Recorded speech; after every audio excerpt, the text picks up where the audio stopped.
A terror plot to blow up Melbourne's Queen Victoria markets has been exposed this morning. All right, Australia, it's been a couple of weeks. Time for your regular reminder that terror is real and ongoing. So what circus clown act have they got for us this time? Well, it started off with an interesting description of what's happened. It's been exposed. This terror plot wasn't thwarted, stopped at the last minute. It's been exposed. Well, that's interesting. Let's go now to Today Melbourne reporter Christina Hearn. Chris, this is really frightening stuff. So right off the bat, Georgie reads out that this is really frightening stuff. So they're getting one of the messages in early. Just explain how the plot was thwarted. Oh, okay. Sorry, they said it was exposed before, but they said it was thwarted. That's going to be interesting. We'll find out at what stage it was at and at what point it was thwarted. This is going to be very interesting. Well, Georgie, it was thwarted by a family of amateur detectives in... Well, call me a Swanston Street pedestrian and hit me with a car, because that just surprises the absolute heck out of me. The reason why that's so surprising is that there's billions and billions being spent all around the world in Australia and all these anti-terror agencies, all just watching everything we do, every credit card transaction we do. But somehow this jihadi has slipped past all them. And a family of just like volunteer amateur detectives has managed to thwart this terror attack. In a remarkable sting. According to News Corp, a foreign terrorist made contact online with who he thought was a willing jihadi. And it was remarkable. That's an understatement. Somehow this terrorist looking for a jihadi missed all of the people who might be patsy jihadists and the billions and billions of dollars of all these agencies that are out there, and somehow managed to make contact with this amateur family of amateur detectives. She's just saying it's remarkable. I'd say it's almost unbelievable. In fact, you're about to find out it is. He discussed a plot to blow up the Queen Vic markets. The plan was to drive a car bomb into the busiest section of this market and detonate. He wanted a casualty list of at least 100 people. Okay, she just rattled off reading the script of all these terrible things of 100 casualties, car bombs going off. But the important thing out of that is she said that he discussed it. So what is that at what stage it was at? Well, they didn't find any bombs being half assembled, any cars being ready to prepared. He's just discussing it. Okay, so that's all well and good. Georgie said that we're frightened and they're talking about bombs and cars and being thwarted. Okay, let's just get a bit of detail here. Let's just find out he's foreign, what country is he from, maybe even get his name, find out a bit more about this detective family. That's what I want to hear about. Because without any of those details, then one might assume that they've just opened up a book of fairy tales and it's just reading a story to us. Just to tell us that terror's real and ongoing. I mean, they've got a picture of a bunch of guys there with some guns and they've got Melbourne terror plot. That's all well and good, but we need to hear some detail.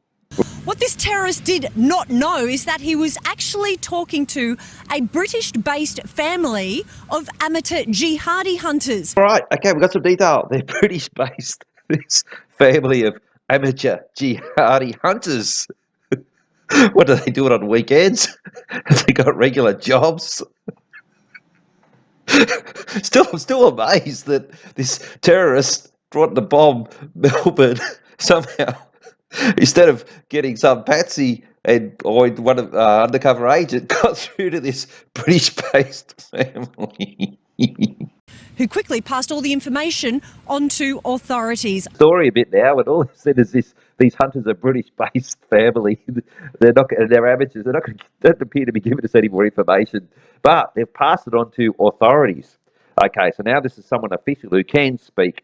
That doesn't matter if they're anonymous or not. So let's maybe want to hear a spokesman from the authority that this British-based family of amateur hunters gave the information to. Obviously, this is very frightening for traders here. I caught up with Albie and Kangaroo a short time ago. They've been working here at the Queen Vic market between them for 68 years. So they've just bypassed the name of that authority or anyone from that authority given a media conference or anything like that. So we're just jumping straight to a couple of traders down at Melbourne markets. All right, okay, well, let's just give those guys a go. Let's see what's going on. So you say you have always been concerned that the markets could be a target? It's always been at the back of our minds. Where, why wouldn't it be? Melbourne, Victoria Market Day. It's worldwide known. Okay, so Albert, last name unknown. Oh, look, maybe he's like Cher or Madonna, just goes by Albert. That's it. All he's telling us about is it's worldwide and it's frightening. He hasn't got any insight on who it was or any details on what part of the markets were going to be bombed. Sounds like this is all he's going to do. They got at the bottom there, Jihadi was caught after terrorist hunters posed as recruits online. Well, that's what they've written, but we still don't have any detail on who this Jihadi was, what country he's from. Oh, God. It's a place where people come to visit for years. Very disappointed and Look, I know what you're thinking. You're thinking kangaroo. Isn't this guy's real name? He doesn't want his real name known. That's rubbish. That's his actual name. Not sure that's what his parents called him, or he's judged it by Depop. Because this is on the actual news. This is news to Australia and probably the world, all around the world. A terror plot. Look at it, Melbourne terror plot. And kangaroo. That's very... God, did this get any fucking stupider? I'm sorry, I can't stop fucking laughing at this shit. Kangaroo. to be honest, a bit scary. But we love peace, such a nice place, such a heritage place. If something happened here, we're very disappointed. All right, I've composed myself. Look, sometimes I have to do these videos 2 and 3 times because I just fucking laugh so much. What's fucking funny is just how stupid they think we are, and I guess we are, that people just watch this and this is meant to be factual news. According to the code of practice, the news have got to be honest, and they're just not. This is just an absolute made-up load of bullshit. And, okay, so these two guys, it's early in the morning, and we're just hearing about this terror plot now on the news. So they're not hearing it straight off the news. They've got somehow inside information in order to give these interviews. So is it possible that Channel 9 has told them all about it and set these interviews up? Well, of course these interviews were set up. These guys were given the scripts a couple of days ago, probably, would have read through them, rehearsed them, and then just, like, they make it like they've just randomly gone up to a couple of guys and told them about it, and this is their response. And their response happens to be, oh, yeah, it's really frightening. We just want peace. Not talking about, oh, really? Well, who was it? What was going on? None of them are asking any questions. How close did they get? Oh, yeah, what other information have you got? No. They're just telling us all how scared we should be. And that's exactly the same template they use for all of these bullshit operations. But this operation, they're just reading a story. They've got no police spokesman. They've got no authority. They've got no names. They've got no countries. This is absolute bullshit.